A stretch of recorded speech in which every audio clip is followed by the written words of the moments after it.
ہم نے دیکھا ماضی میں بھارت کی جانب سے جو پراپیگنڈا پوری دنیا کے سامنے پاکستان کے حوالے سے کیا جاتا رہا کہ پاکستان دہشت گردی کا مرکز ہے، پاکستان پرامن نہیں ہے، پاکستان میں پی ایس ایل کے میچز نہیں ہونے چاہیے، اس طرح کے بہت سا پراپیگنڈا ہے جو کہ بھارت کی جانب سے ہمیشہ سے کیا جاتا رہا. لیکن اب ہم نے دیکھا کہ پاکستان کا ایک الگ جو چہرہ ہے وہ دنیا نے دیکھا ہے. سفارتکاری پہلے کی گئی، اس سے پہلے ہم اگر ایک سال پیچھے چلے جائیں تو پاکستان کی جانب سے بھارت کو منہ توڑ جواب دیا گیا.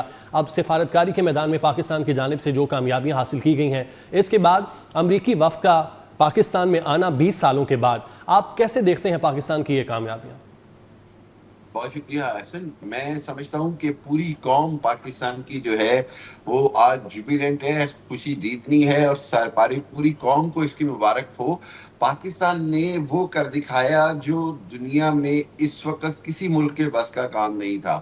پاکستان کی military leadership, field marshal Asim Munir کا نام لیجئے، پاکستان کے پرائم منسٹر شہباز شریف صاحب کا نام لیجئے، deputy prime minister Ishaq Dar صاحب کا نام لیجئے، فارن آفس اور تمام ڈپلومیٹس اور تمام جو انٹیریئر اور تمام لوگوں نے جس انداز میں جانفشانی سے اس سب کو آج ممکن بنایا ہے، میں سمجھتا ہوں کہ ہر ایک کو اس کا ڈیو کریڈٹ ملنا چاہیے. اور سب سے بڑی بات یہ ہے کہ پاکستان نے دنیا کو یہ ثابت کر دیا کہ جب نیت صاف ہو، جب آپ کا ایم ٹھیک ہو، اور جب آپ کے پاس کوئی بدنیتی نہ ہو، تو آپ دنیا کا مشکل سے مشکل ٹاسک بھی کمپلیٹ کر سکتے ہیں. آپ دیکھیے کہ دنیا جو ہے وہ واقعی، جیسے بخاری صاحب نے بھی کہا، کہ دنیا جو ہے وہ تیسری عالمی جنگ کے دہانے پر کھڑی تھی، اور دوسری طرف امریکہ اس دلدل میں پھنس چکا تھا جہاں پر اسرائیل نے، نیتن یاہو نے ٹرمپ کو بھی پھنسا دیا، پوری امریکی قوم کو یرغمال بنایا ہوا.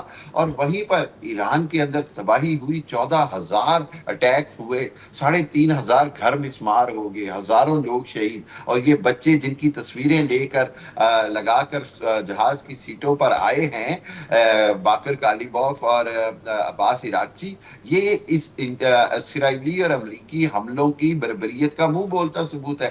لیکن بنیادی بات کیا ہوئی کہ امریکہ بھی پھنس گیا، اس کو بھی فیس سیونگ چاہیے تھی.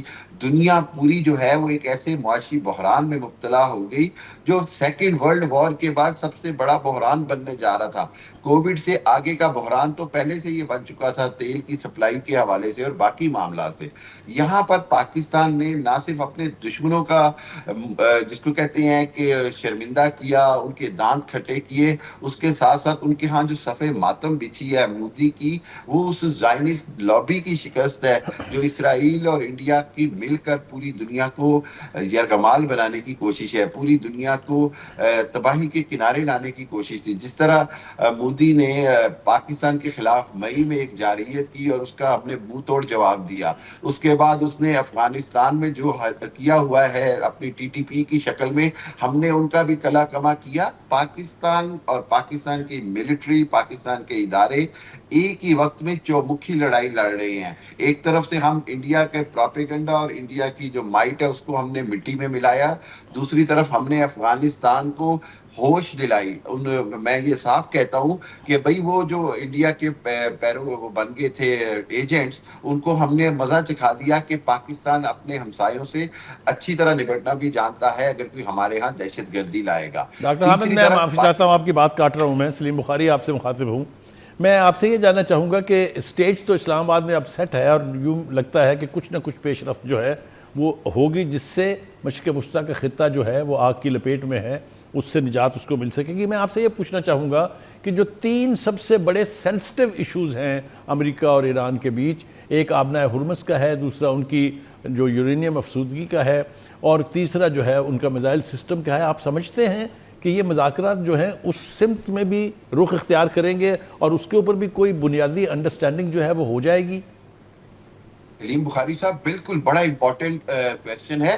سب سے اہم بات یہ ہے کہ مذاکرات کا طریقہ کار جب طے ہوگا تو اس کے اندر سب سے امپورٹنٹ چیز یہی ہے کہ دونوں طرف سے پاکستان کی کوشش ہوگی کہ ان کو اس پر قائل کیا جائے کہ آپ کی طرف سے فلیکسیبلٹی کا ہونا بڑا ضروری ہے.